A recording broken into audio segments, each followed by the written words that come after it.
Becky Lynch. Let's talk about Becky Lynch. Becky Lynch is not only the new Smackdown Women's champion, Becky Lynch is going to be a heel moving forward, something that is said to be her idea. This has 2001 Steve Austin written all over it. Austin felt he was getting stale. He wanted to turn heel. He wanted to change. Even though with The Rock going away to go film a movie, they had no comparable babyface to step up and challenge him. It should have been Triple H. And Triple H finagled his way into the whole two-man power trip thing so he could be on, Austin's level so he wouldn't have to lose to him. That's why they call him the Cerebral Assassin.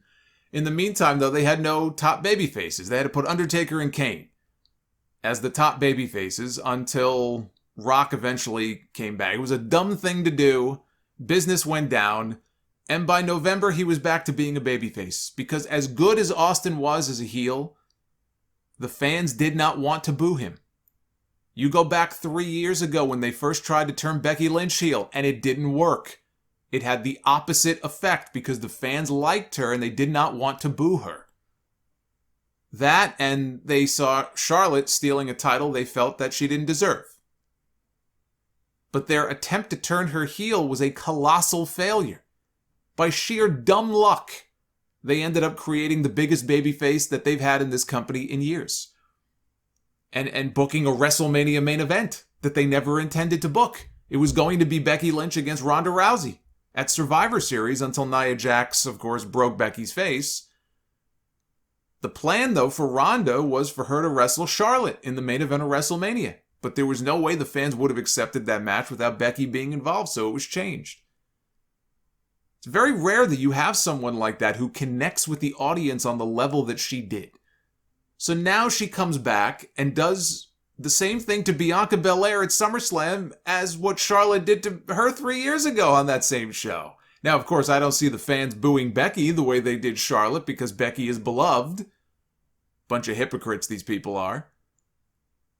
But the point is, I think it is incredibly stupid to turn Becky Lynch heel because I don't think the fans are going to want to boo this woman. You got to remember something, when she first got over, it wasn't as if Becky was being your typical wrestling babyface. She was closer to a tweener like Steve Austin was. Austin wasn't the smiling babyface when he first got over big. He just had this cool factor about him that, it resonated with the audience and they loved him for it. He was cool. He was badass. That was Becky. She came across as cool. Her Twitter game was on point. She was burning everybody. I remember her being in the ring with Edge, making that comment about, be careful not to hurt your neck. And the reaction it got. Or when they had her do the "you can't see me" gesture to John Cena. So if Becky is going to be out there doing the same type of thing, the people are going to cheer her for it. Because they think she's cool. I think it's going to be an uphill battle getting people to hate on this woman. Not that it can't be done. I mean, God knows WWE tried with Austin. They had him beat up Jim Ross. They had him and Triple H beat up Lita and the Hardy Boys. They really tried to get people to hate this man. But deep down, they just did not want to do it. I read one report that said Becky may have seen how successful the Roman Reigns heel turn was, and she wanted to try something similar. It's not even remotely the same thing. Roman was the babyface that people hated. They wanted to boo him. It wasn't working. He was miscast for years. With Becky, it's the opposite. The people love her. If that was her reason for wanting to do this, then Vince McMahon should have sat her down and said, look, our WWE champion is a heel. Our Raw Women's champion on the other show is a heel. Our Universal champion is a heel. We don't have very many legit over baby faces like you, which they don't. So let's table this heel stuff for a while. We'll come back around to it later on. That's what he should have done. What they did to Bianca Belair at SummerSlam was incredibly stupid. You know what was equally stupid? Bianca Belair skipping to the ring with a smile on her face on Friday night, flipping her braid and smacking her ass like nothing even happened. John Cena used to do this all the time. Not flipping his braid and smacking his ass, but you know what I mean. He would do this all the time, and it would drive me nuts. He would lose the championship, and he would show up the next night like it never even happened, which I guess for him kind of makes sense, because he always knew he was going to get the fucking belt back. So, hey, why not, right? Why not smile? Put a smile on your face. But it was so dumb. She comes out to interrupt Becky's opening promo after Becky said that she apologized for absolutely nothing. You know, for what she did at Summerslam. Bianca comes out. She got a nice reaction. They did the revolving challenger deal where one woman comes out, then another, then another. Bianca came out, then Zelina Vega interrupted. She wanted a title match, despite her having yet to win anything since she came back to TV. Carmella came out, Liv Morgan came out. Bianca demanded a match with Becky since, hey, Becky won the title on short notice at SummerSlam. Why not defend against me tonight? And Becky, in her first heelish act on this show, said, nope, maybe some other time. And she left. And there were some mild boos, but it wasn't like she was booed out of the building or anything like that. This led to a fatal 4-way elimination match, with the winner earning a future championship match. I enjoyed the final few minutes when it came down to Bianca and Liv Morgan. Of course, Bianca picked up the win. I don't know that we're going to see Becky back in the ring until the next pay-per-view, because it sounds like they rushed her back a lot quicker than they were expecting to because of the Sasha Banks situation. Becky wasn't due back until October. Now, as far as Sasha Banks is concerned, there's still no word on what's keeping her out. She was not on the show this week. But they had plenty of advance notice that she was not going to be able to work SummerSlam, and they still advertised the match anyway. By the way, SummerSlam is now over. I want everybody to know, SummerSlam is now over. This was the post-SummerSlam edition of SmackDown. Still no Toni Storm.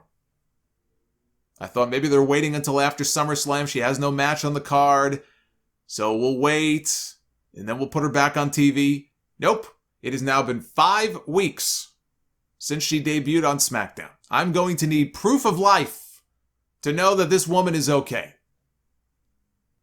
Naomi made her return to SmackDown. She showed up and she approached Sonya Deville, who was texting someone on her phone. And she was very excited to be back on SmackDown, and Sonya could not have cared any less about this woman being back on this show. She didn't even know that Naomi was back on SmackDown. She said, boy, that must have been something that Adam Pearce must have arranged. I didn't even know you were here. And Naomi tried to talk about her accomplishments and everything, and Sonya didn't give a shit. She told Naomi, I'll think about it. In terms of putting her in a match or what her plans might be for her, I'll think about it.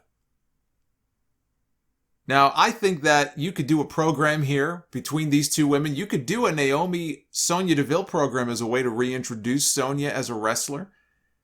You also could drag this out for a few more weeks with Naomi basically wanting Sonya to acknowledge her. And when she doesn't, maybe Naomi looks to family to help get her the opportunities that she's looking for. And that could be a way to introduce her into the bloodline with Roman and the Usos. I'll say this, I'm not sold on the idea. I know some people are gung-ho about this, and I'm not saying that Naomi shouldn't be doing more. It isn't ridiculous that she's kind of been kicked to the curb in a lot of ways. I'm not sold on the idea of her fitting into the bloodline. If that's going to work, in order to make that work, it would have to be a completely different version of her character than the one that she's been for the past few years. You've got to drop the glow stuff. The glow shit don't work in the bloodline. I'm sorry. So she would have to go to a dark place of her own and really change up her whole look and her whole gimmick if she was going to join the bloodline. You could do it, but there would have to be changes made for her to fit in. But I wouldn't rush it. I would milk this thing with Sonya for a while and, again, use that as a way to eventually get Sonya back in the ring for a match against Naomi. But that, if they do this, let's say they do put Naomi in the bloodline at some point, that's a lot of heels on the women's side. The more I think about Becky Lynch as a heel, Bayley is injured. She'll still be a heel when she comes back. Sasha Banks is a heel, as she should be. I don't know that all three should be heels on the same brand, Sasha, Bayley, and Becky. Another reason why I think it is dumb right now to turn Becky Lynch.